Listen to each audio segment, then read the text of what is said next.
Ich höre oft diesen Satz am Beginn eines Coachings.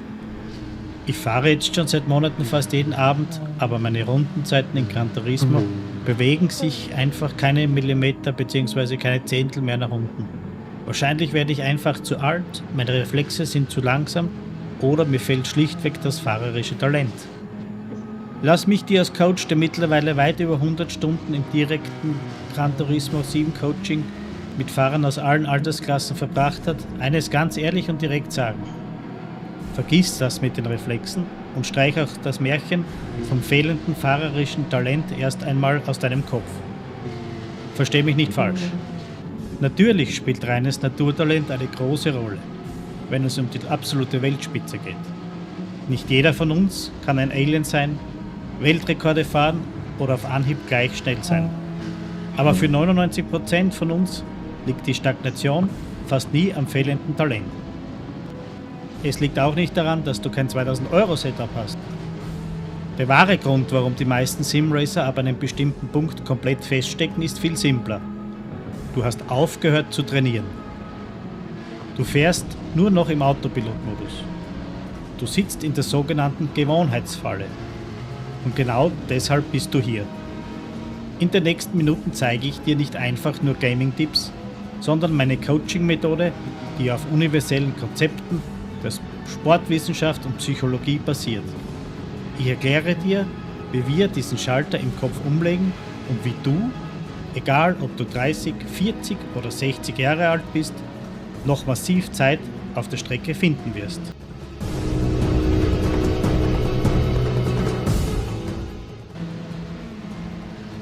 Also, was machen die meisten von uns nach einem harten Arbeitstag? Wir wollen abschalten. Wir starten ein Daily Race oder drehen 20, 30 Zeitfahrrunden mit einem Lieblingsauto. Das macht Spaß, aber wir müssen hier ganz ehrlich unterscheiden, das ist Spielen, das ist Entspannung, das ist kein Training. In der Psychologie nennt man das Wohlfühlbereich oder die Komfortzone. Wenn du einfach nur fährst, tust du genau das, was sich für dich sicher anfühlt. Das Tückische dabei, du zementierst deine Fehler regelrecht in dein Muskelgedächtnis. Du bremst jedes Mal einen Meter zu früh, weil es sich sicher anfühlt. Um wirklich besser zu werden, müssen wir diesen Bereich verlassen.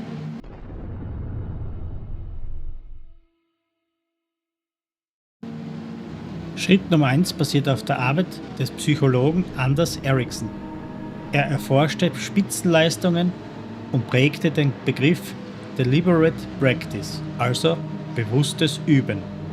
Die Wissenschaft zeigt, du wirst nicht durch bloße Wiederholung zum Experten, sondern durch das gezielte, hochkonzentrierte Arbeiten an deinen Schwächen.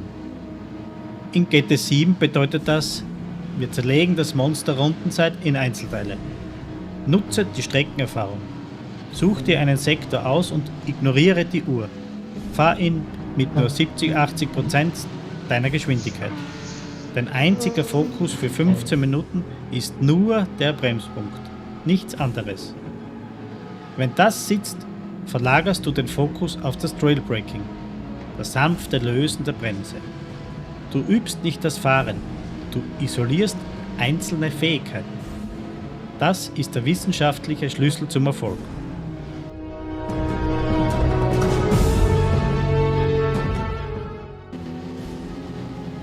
Schritt Nummer 2.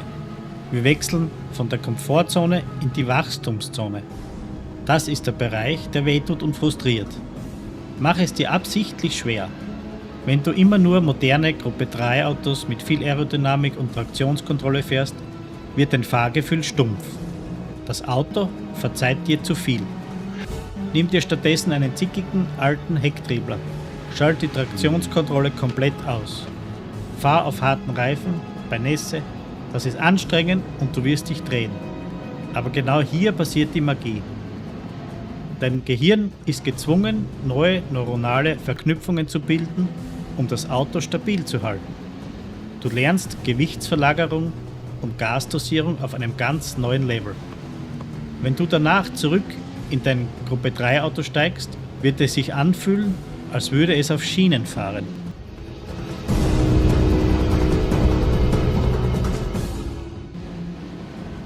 Der letzte Teil des sportwissenschaftlichen Konzepts: objektives Feedback. Hier hast du als erfahrener Fahrer einen Riesenvorteil gegenüber Teenagern. Du hast die Geduld zur Analyse. Wenn du Zeit verlierst, schieb es nicht auf die Reifenphysik oder die anderen. Gehe ins Replay. Schau dir deine Telemetrie an. Gran Turismo zeigt dir gnadenlos, was deine Füße machen. War der Bremsbalken vielleicht bei 100%? Hast du die Bremse beim Einlenken sanft gelöst oder das Auto durch einen ruckartigen Schlag aus der Balance gebracht? Lade dir den Geist eines Topfahrers, stelle ihn auf 0,3 Sekunden Vorsprung und analysiere seinen Rhythmus. Wer Fehler analysiert, statt Ausreden zu suchen, wird unweigerlich schneller.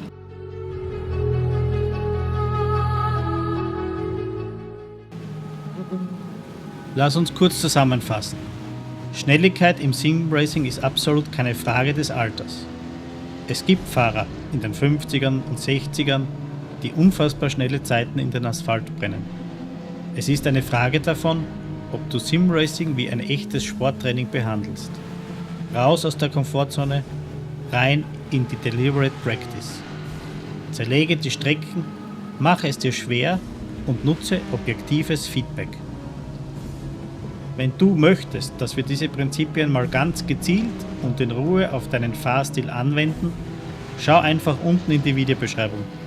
Dort findest du alle Infos zu meinem Coaching in Gran Turismo. Wir finden garantiert die Zehntel, die du aktuell noch liegen lässt. Und wenn euch das Video geholfen hat, freue ich mich natürlich über ein Like oder ein Abo. Denn ich werde in Zukunft definitiv noch mehr Videos in diesem Stil für euch machen.